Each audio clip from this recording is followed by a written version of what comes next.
Hello, Peter Wolfo here. This is a thank you note to all of my listeners and guests around the world. You continue to make the Public Relations Review podcast one of the top public relations podcasts in the world. Now in 2024, Apple listed this podcast among the top 1% of podcasts worldwide. So let me say thank you so very much for making this happen. Now, in 2025, Listen Score has given us another great ranking, and I quote, "This podcast is one of the top 10% most popular shows out of the 3,539,929 globally ranked by Listen Score," end quote. So let me say thank you once again. Now please tell your colleagues about us, and we certainly would appreciate a review from you. Thank you, and keep listening.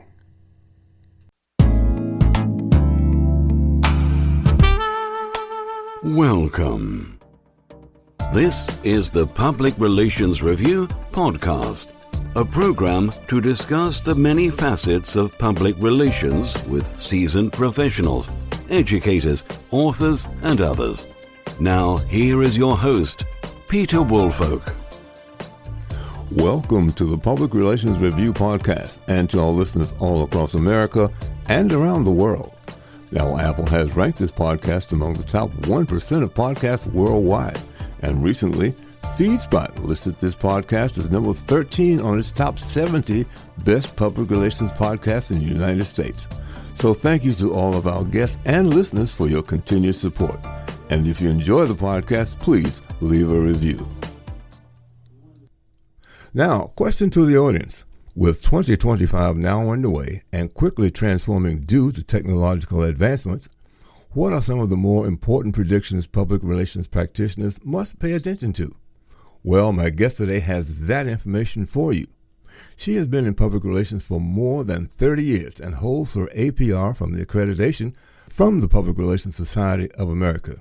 Now, over the last 15 years, she has specialized in new technology and digital public relations. Most of her work today is as a social media strategist. In addition, she has trained and coached public relations and marketing teams at companies both large and small, including Fortune 100 executives, public relations agencies, and new public relations graduates. Along the way, she has won numerous awards. So my guest today is Sally Falco. She's a social media strategist with Veritiv Media, and she joins me today from warm and toasty Clearwater, Florida. Sally, welcome to the podcast. Thank you. Thank you so much for inviting me.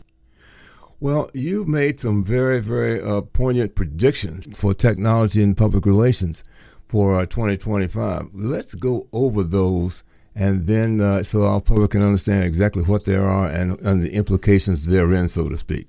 And the first one you say is precision audience research. You say that gone are the days of broad stroke messaging. Talk a bit more in detail about what we need to learn from and what we need to do in this particular arena. Well, Peter, audience research has always been a core factor of public relations. If you read any of the varying definitions of what is PR, most of them mention that it's to do with communication with the different publics of the company. Mm-hmm. So those are your audiences. If you're not really figuring out who your audience is, life is going to get very difficult for you. And it was hard in like 30 years ago how to do this. It was all done by hand, and it was all done by research and surveys and observations. But now we have technology that can help us to do this and can really drill down and get into who are these people? Where do they hang out? What do they listen to? What are they looking for? What do they like? What do they not like? It makes that a lot easier. Mm-hmm.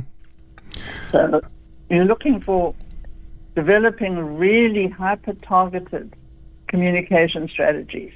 If you have, let's say you're in the wellness space and you want to communicate to chiropractors. Well, not all chiropractors are the same. Some chiropractors don't use this particular technique, and some focus on that problem with their patients. you can really, really drill right down and find out what are the exact audience personas. You can get unprecedented depth and understanding of these, what we call micro segments. So within a bigger audience, maybe you have women over 50 who need to lose weight. Well, there's a lot of little micro segments in there. How many of them have already tried something? Have some of them been on the keto diet that didn't work? How many of them want to lose weight quickly? So, there's so many little segments that you can drill down into if you have the right tools. And then you can predict your audience behavior, and you can figure out their communication preferences, and then you can actually create and craft a really meaningful and personalized communication that will resonate with that audience. Mm-hmm.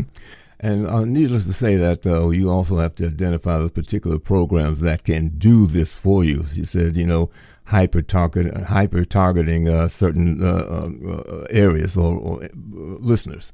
And so that I'm sure that there are platforms that can dig down, as you said, for be they surgeons or whatever group it happens to be that can penetrate and do that. There definitely are. There are a lot of really good tools around. Am I allowed to mention any? Oh, absolutely. Okay. My favorite one is SparkToro. SparkToro. It's run by a fellow called Rand Fishkin. I think Rand is an absolutely brilliant fellow. He does a 5-minute whiteboard every Friday on the SparkToro blog.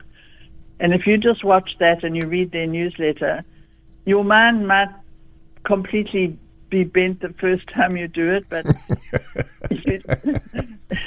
if you just keep digging in and listening to how they work and what kind of things they can do and looking at their case studies, I'm telling you, your mind will go into overdrive. You'll go, oh my goodness, how did I not know this existed?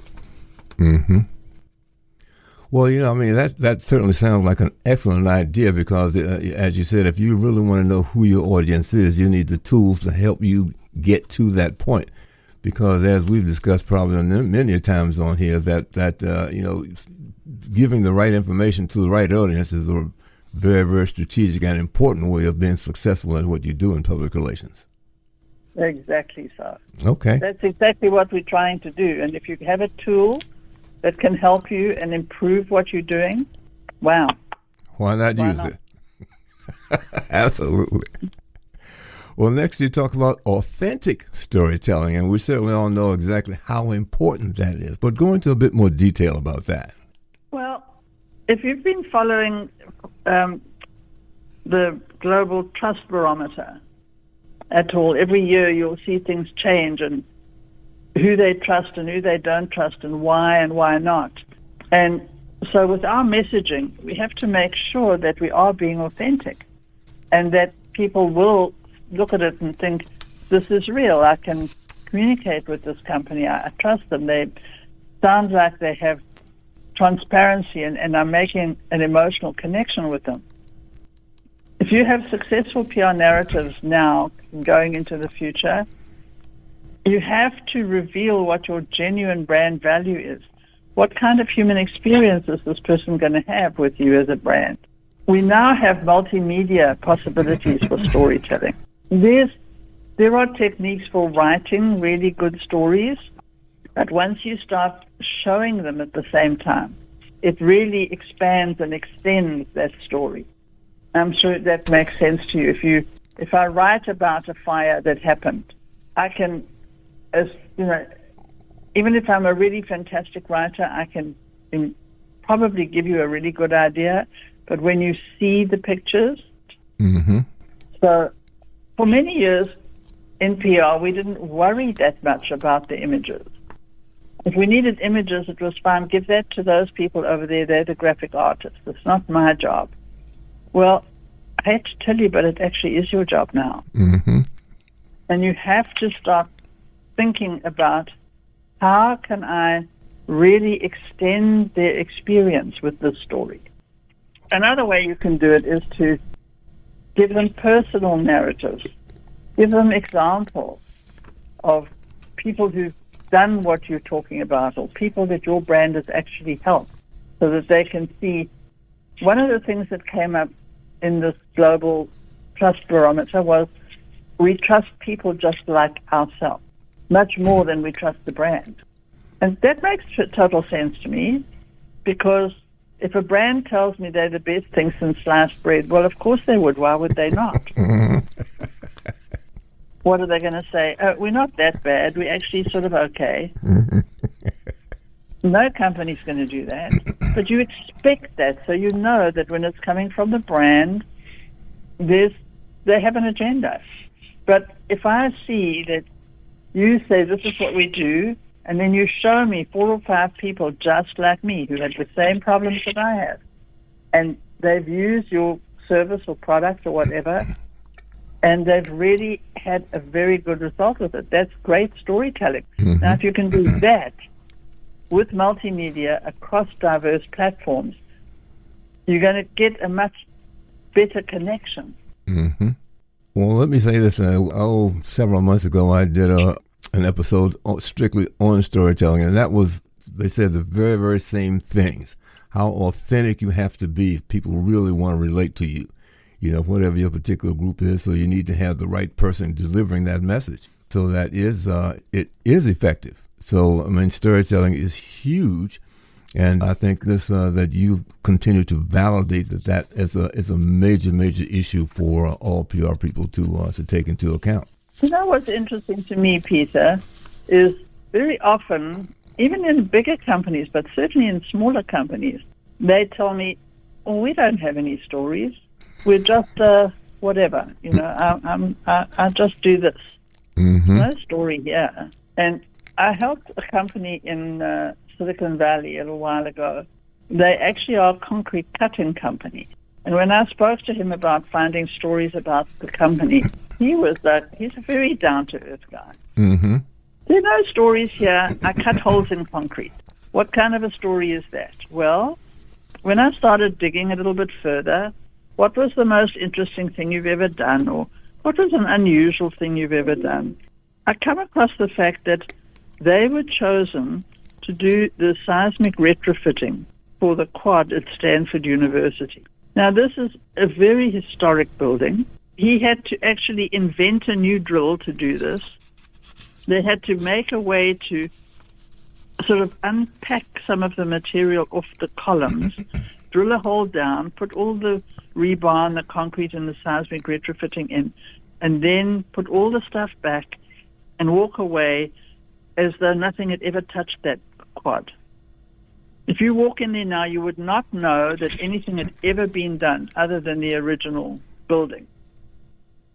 I said to him, "How can you tell me that's not a story?" Mm-hmm. That's astonishing.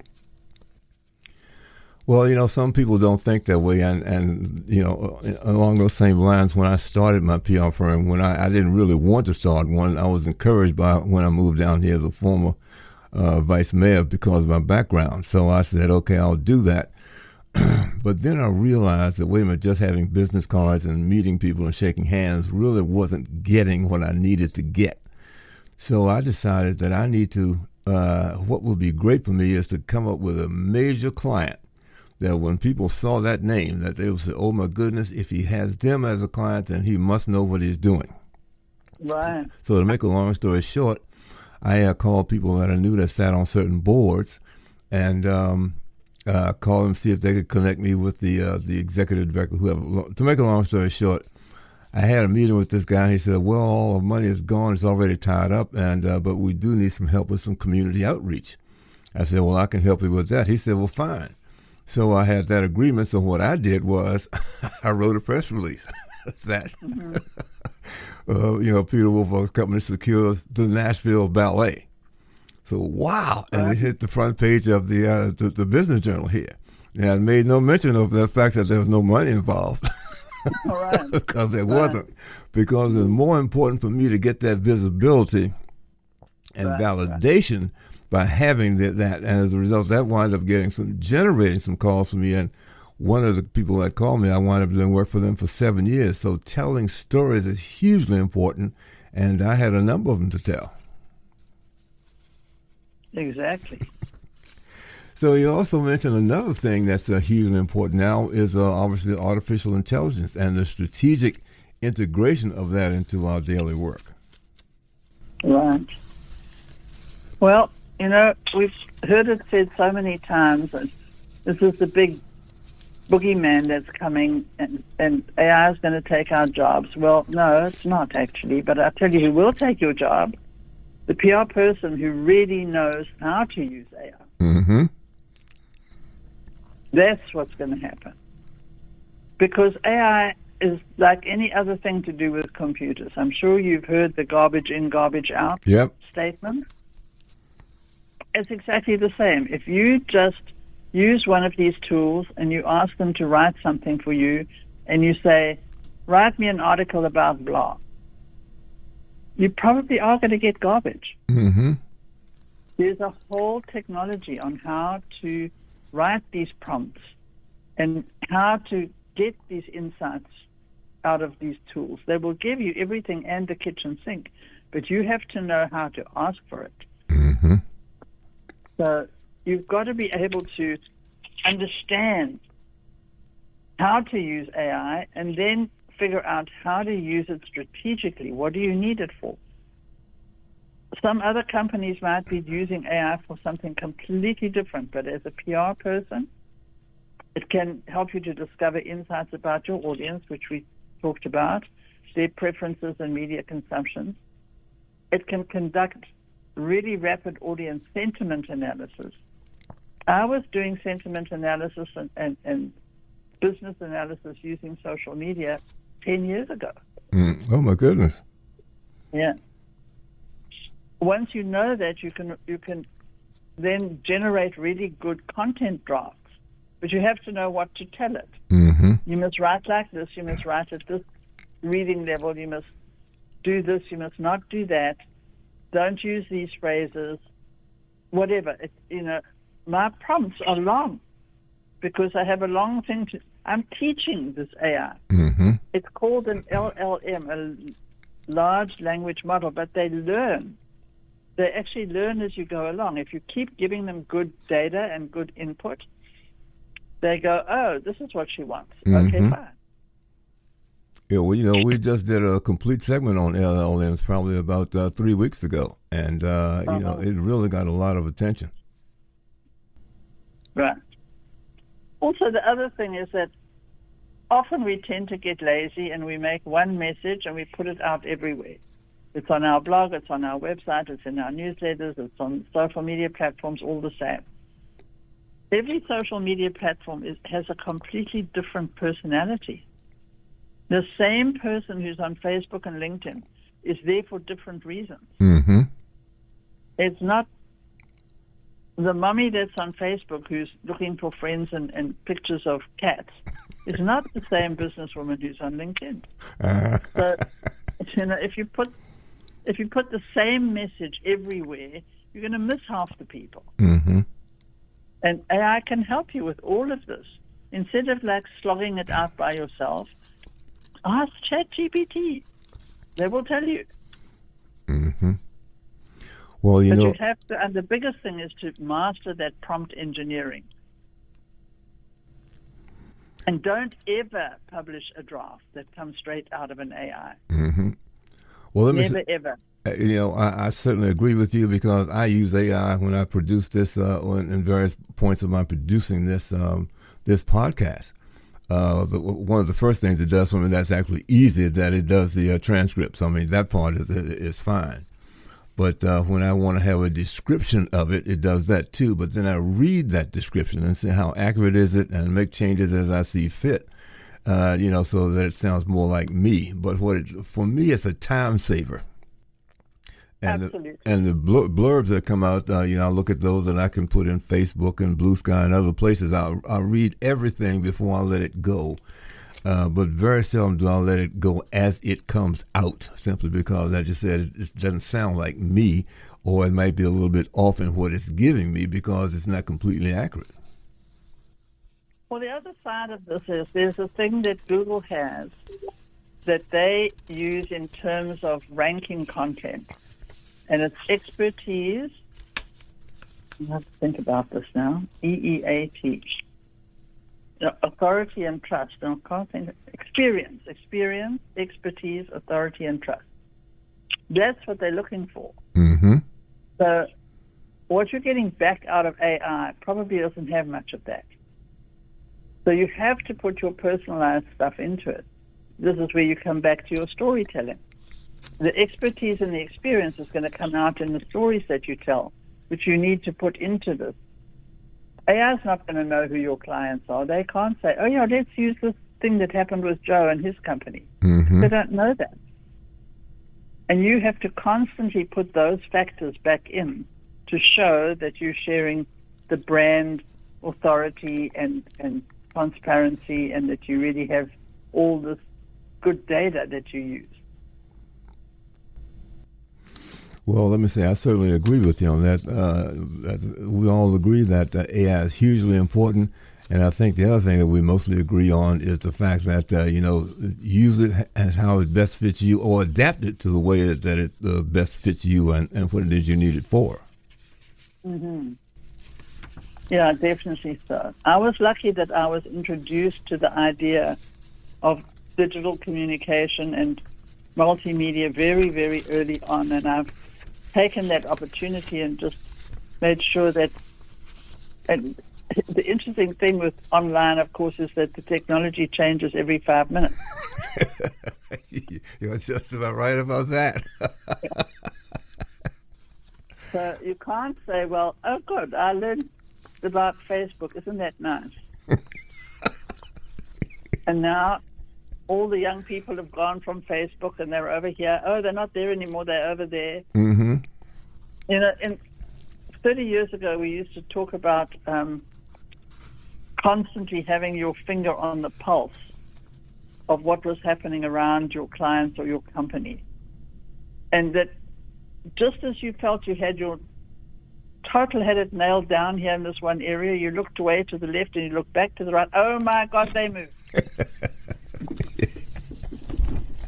Now, with technology, it's like 10,000 times faster than that. Mm-hmm.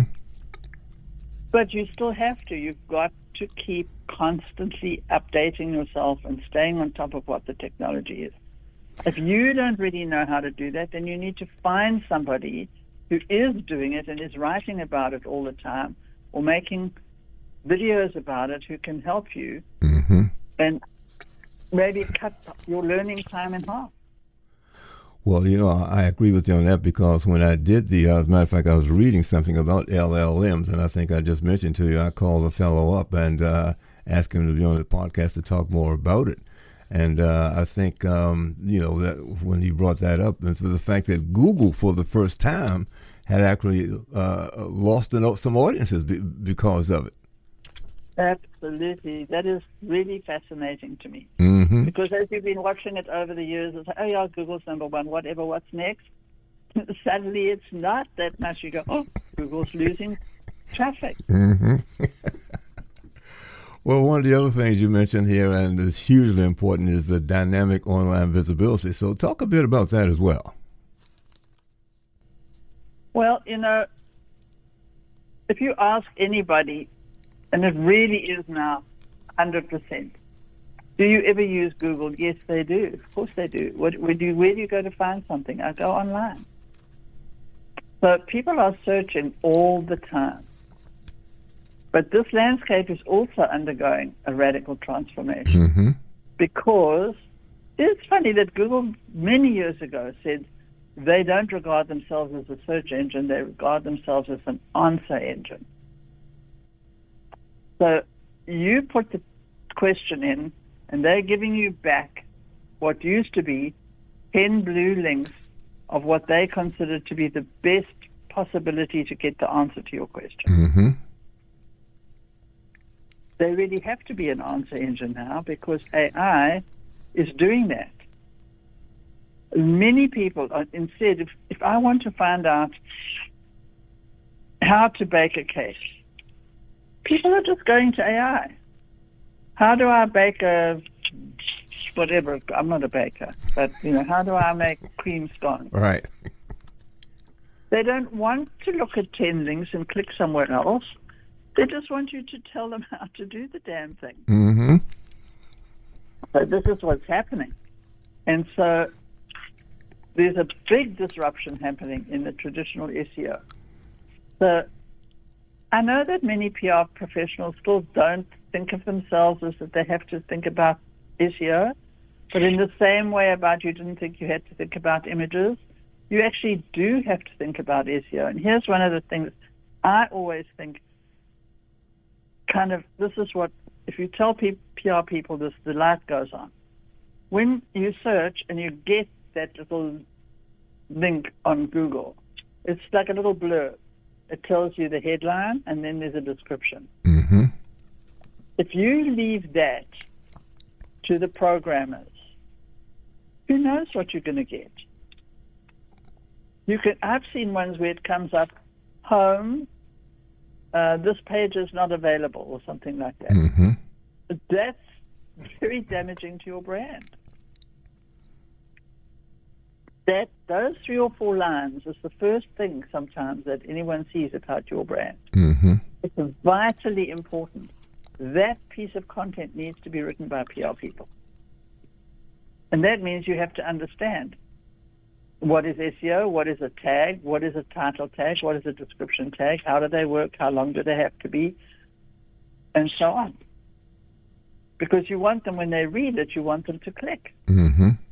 It's a vitally important piece of persuasive communication. But now we also have the introduction of AI, and that's been shown at the top of all the searches. Before you even get to the blue links now, here's your answer, provided to you by AI. Mm-hmm. Well, why aren't you in it? Many years ago, I had a client who said to me, I've been in business for 20 years, and all my competitors show up in Google for this particular keyword, but I don't. So I went and had a look at his website, and I said, well, I'll tell you why. That particular keyword's not anywhere on your website. Mm-hmm. What do you think? Google must have extrasensory perception. And the same is going to happen now with AI. Why should AI mention you when there's a question about how do I wash socks? Well, if you're the best sock company, why are you not mentioned in there? Mm-hmm. So you have to start to learn and understand how AI finds their content. What are they using to form those answers? You have to really start to understand their search algorithms and what are they looking for. Mm-hmm. And you have to develop your own content strategy across all platforms so that you can get this really I'll give you that again, shareable digital narratives, but they have to be, it has to fit in with what AI is looking for. Right. That's the first thing. You can't just decide over here all by yourself, well, this is what it should be. Well, no, because AI actually has a format. And you need to understand that and then say, oh, they want this and they want that. Well, let me go and do some content about that. Mm-hmm. Yeah. Well, even when I do each one of these episodes and, do a small write-up that goes with it, AI will produce that. I'll look at it and read it. But then I also have to post it on my website as well, because the website said, hey, Google is looking for A, B, C, and D, those sort of things. I need to make sure that, as people are searching, that what I put down will perhaps be caught up in their search or be provided to them in their searches. Rather than just being a podcaster, because I use data. I might not get as much detail as I want, but I do know my age group, primarily 70% of my audience are women, and that the Gen Zers, I believe it is, I think we'll go back to say they even double check on people to find out that you say who you are and doing what you say you do, in terms of the authenticity of it all. So these things are hugely important. Absolutely so. Yeah. Well, one of the other things that you mentioned a little bit that we can sort of, as we get to the tail end of this, is you talk about measurement and analytics-driven public relations. Now, I know that's huge because I just mentioned I'm certainly involved in that as well. I really believe that this is vitally important for PR people. And I have come across a resistance in PR professionals. It's another one of those, oh, no, that's not my job. I don't do that. Statistics and analytics, but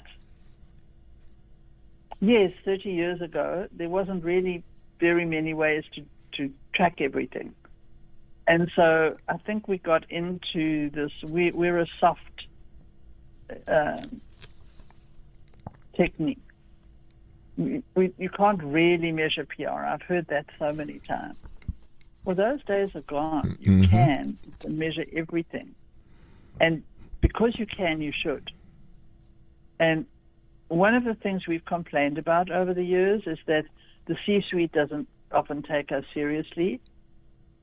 But if you started giving them data, they would. Just as they demanded from other parts of the organization, if you can show them definitively, I did this, and then that happened, and then so many people came to the website, and so many people clicked on the link, and so many people downloaded your ebook, or whatever. I did it's April again, isn't it? Yes. April is Financial Literacy Month. And some years ago, I did a program for a client who is a financial services company in the New York area. And we did a guide to financial literacy for women. And so I created that content, and then we did a social media advertising campaign. We actually did some audience research and figured out that in the areas where they operate, there were X many women who would be of the income bracket that would be the correct audience for them. And that, funnily enough, in that audience, financial literacy was actually quite low. So we handled all of that in the content, and we advertised it through social media to that audience. And they had set parameters saying, we would like to get this many people to come to look at the guide, this many people to download it, and this many people to reach out and actually become a viable lead. And it actually really overproduced by about 30% more than they expected. It was very successful. I used that as a case study at a big PR convention in Washington. And I really thought that, well, this is so step by step. You do this, you do that, then you do this, then you check that, then you do this, and then you get that result. Then you can see whether this was what I had said my goal was, and that was my result. And you can track it all the way across. And at the end of it all, I kind of looked at the audience and I said, so, do you have any questions? There was nothing, absolutely nothing, dead silence in the room. And I was like, this is weird. And a couple of the people that I spoke to afterwards, it was just like my eyes glaze over moment. They just didn't get it. Because they just don't see measurement and analytics as part of their job. But it is such a vital part, and it can make such a huge difference when you can show the C-suite real-time performance metrics, demonstrate your precise ROI. You can track engagement across multiple channels. Where did these people come from? What did they do? And also, if things are not working, you can see along the line, well, look, it worked there, and it worked there, and then they got here, and then everybody fell off the bandwagon. Well, that's where we need to fix the problem. So for me, it's just an absolute no-brainer. Well, let me say this. I certainly agree with you because having, obviously being in this business, people want to see results for the money they pay you. And Right. being able to provide that data is hugely important because it's validation. We did what we were going to say to do, and here's the data to support it. I think the other thing, too, is that people in the C-suite need to be better educated as to how important it is and why it's important and so forth and so on. Sometimes maybe they just look at maybe how many people attended or how many new clients who have that sort of thing. But you can dig deeper, as you said. There are a lot people are categorized in numerous different ways, and you have sentiments that you can get about that can be detected about your company or your program or those other kinds of things. So depending upon who you're working with and working for and the information you need, you cannot afford not to have this data. Absolutely, sir. You're correct. Well, Sally, look, this has been very, very engaging, and I am certainly glad that you took the time to come on to talk to us about this, because this kind of information in detail is important to practically all public relations practitioners. So let me say thank you so very, very much for joining us today. It's my great pleasure. Thank you for inviting me. I'm glad that you found my article and that you thought it was interesting enough to spread the news. Well, my job here really is to provide my listeners with information that they can use in their daily activities. And believe me, this hits the nail right on the head. So I'm sure I'm going to have a lot of, because I promote these individual episodes. You'll get something from me that shows you. I do put up flyers, Blue Sky, the LinkedIn sites, and several other places where you have PR people so that they know that it's coming. Mm-hmm. And I include the QR code in that so that they can get to it right fast. Right. The other audience that I think it's important for is PR students, because I genuinely believe that the universities and the schools are way behind on teaching digital PR to these kids. Well, and you might be accurate about that. I do know that I do have, because I've spoken to college PR SSA students, because I know that I do have college listeners, both students and instructors that listen to me, because some of them have called me up and asked me to talk to their students about public relations. So perhaps there's a way I should go directly to PRSSA and do something with them as well. Yeah, for sure. Some years ago, I spoke at a college in California, and at the end of the hour, they all looked very engaged and interested. At the end of the hour, I said, "Do you have any questions?" And the one guy said, "Why haven't we heard anything about this?" Mm-hmm. He was in his fourth year, about to graduate. I'm like, oh my goodness. And when you get out into the real world, they're going to ask you, you've got A, B, and C, and they're going to ask you for D. Mm-hmm. Well, yeah. And there's obviously a difference in caliber at some of these classes. So it depends upon who is doing the teaching and who do they bring in to speak to students. So students really need to have real-world experience, because you interviewed some students on the class or you appeared on a college radio station, it really doesn't amount to a hill of beans. I got most of my experience back when I was coming up. I actually worked in a radio station and had, not only on the announcing side, but also on the production side. I also had another job where I actually learned how to download satellite connections, the uplink and downlink satellites. But, we're in, the Zoom era now. But I learned those things. So I tell everybody, the more you learn and actually know, the better off you are wherever you go. Once again, let me say my guest today has been Sally Falco. She is a social media strategist with Meredith Media. And I want to thank her so very, very much for joining us today.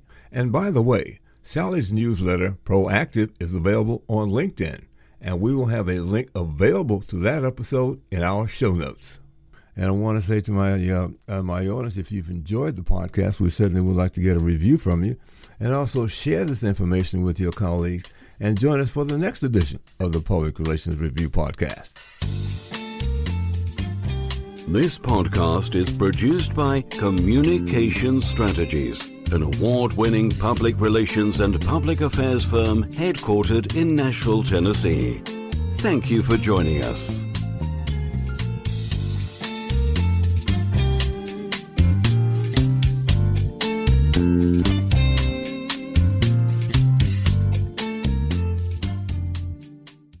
Hello, this is Peter Woolfolk. First, let me say thank you so much for being a listener. Now, I want to alert you to our shiny new podcast website located at podpage.com. However, you can go directly to the podcast site located at publicrelationsreviewpodcast.com. There, you can contact me through email. You can leave a voice message. You can leave a review. You can read an episode blog and frequently learn about the podcast guests. You might also want to suggest podcast topic ideas or even suggest a guest. You can also let me know if you would like to receive our podcast listener logo that you can post on your social media. So I look forward to hearing from you about our new podcast website. Thank you so much for listening to the Public Relations Review Podcast, and have a great day.